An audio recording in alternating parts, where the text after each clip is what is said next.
Go hard, that way, go hard, go hard. Tom Landry began the 1971 season facing a difficult choice: who to start at quarterback, incumbent Craig Morton or combative challenger Roger Staubach. Okay, and then Roger was the type of guy that he couldn't be friends with his competitors. He knew that I wanted this job, though, so we weren't friends. it was a very tough decision for me to decide which one was going to lead us into the 70s. There was a quiet confidence that we would get there in 1971, and lo and behold, that season started out, just in a disaster. I mean, at one point we were 4-3, and a lot of people like to point to the Dwayne Thomas situation. A lot of it had to do with his contract. Dwayne felt that he was underpaid. It bothered him a whole lot. It was a very intriguing thing as a member of the Cowboys, because it was very disconcerting to a lot of people to have this guy who was a member of the team and a very integral part of the team, and he never said a word. I made a statement prior to going into the season. I said, gentlemen, this is my last interview. Believe me. Because what? I'm going to work. You see, we were brought up this way. When you're working, you don't talk. But you get more things done. Dwayne's deafening silence didn't keep him from leading Dallas in rushing, and when Landry finally settled on a quarterback by picking Staubach over Morton, the Cowboys won 9 straight games and a return trip to the Super Bowl. I think Roger was the difference. He gave them the feeling that they were never out of a game. His team really felt good about itself, did not feel inferior anymore, did not fear the big game anymore. As a matter of fact, looked forward to it.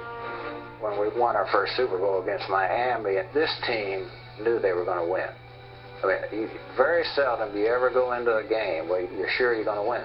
To see Greasy there fading back into Bob Lilly, and then we're after him. He went and lost about 30 yards on one play in that ball game.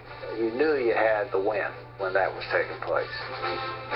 Dwayne Thomas was the silent juggernaut the Dolphins couldn't stop, rushing for nearly 100 yards and a score, while Staubach added a pair of touchdown passes to go with his game MVP honors. And Staubach drops back to pass, sets up, pass to the end zone, touchdown! It's the hammer, Mike Ditka! Mike Ditka, super catch, win champion, #1, Dallas Cowboys! That locker room scene, I'd give anything just to relive it every day, because it's the happiest I've ever been as an athlete. I had a cigar somebody gave me, and for me to smoke it after we won the Super Bowl. And I really didn't smoke at that time, but I put that cigar in my mouth and lit it up and blew smoke all over everybody. For a winning team, I think the dressing room was unusually quiet. I mean, there wasn't champagne flowing everywhere and people dunking people in the shower and stuff like that. It was more of a subdued atmosphere in the fact that, yeah, we have finally done what we set out to do. It was a relief, and I think people finally realized we could win the big one. Boy, it feels, you can't imagine how it feels, because you never suffered with us like we've suffered, in those losses in the last 4 years. It's a great reward for these fellows who worked so hard to get there. The hard work continued from the rugged Doomsday defense. The relentless pursuit put Dallas in conference title games in both 1972 and 73. But in 1974, the Cowboys failed to make it to postseason for the first time in 8 years, and many of their legendary players were headed out to pasture. It was a year that we weren't expected to do anything. The previous year had been the first year we'd been out of the playoffs in many years.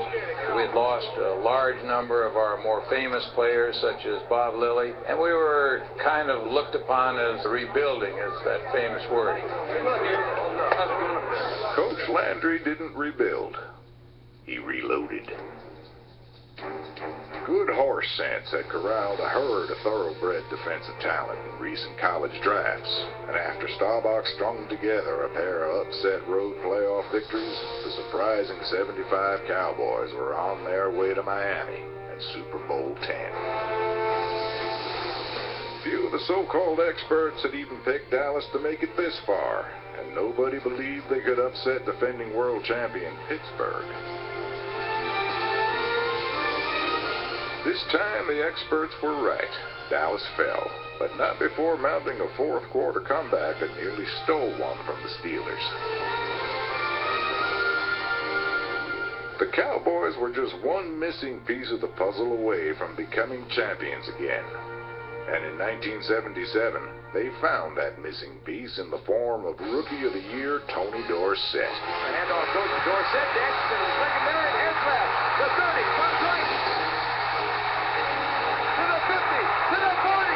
He's going to score an 84-yard touchdown. Tony Dorsett, 84 yards on the touchdown.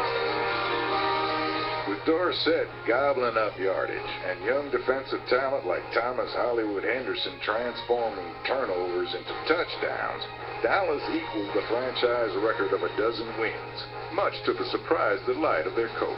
Oh, this team is an interesting team because I can't read them. They look like out in practice they're relaxed when they ought to be serious, and I think they're going to have a bad game, and then all of a sudden they come up with a great game. The Cowboys saved their greatest game for Super Bowl XII, a performance many still regard among the most dominant in franchise history. Facing Craig Morton and the Denver Broncos, co-MVPs Harvey Martin and Randy White terrorized their former teammate, holding the Broncos to a puny 35 passing yards.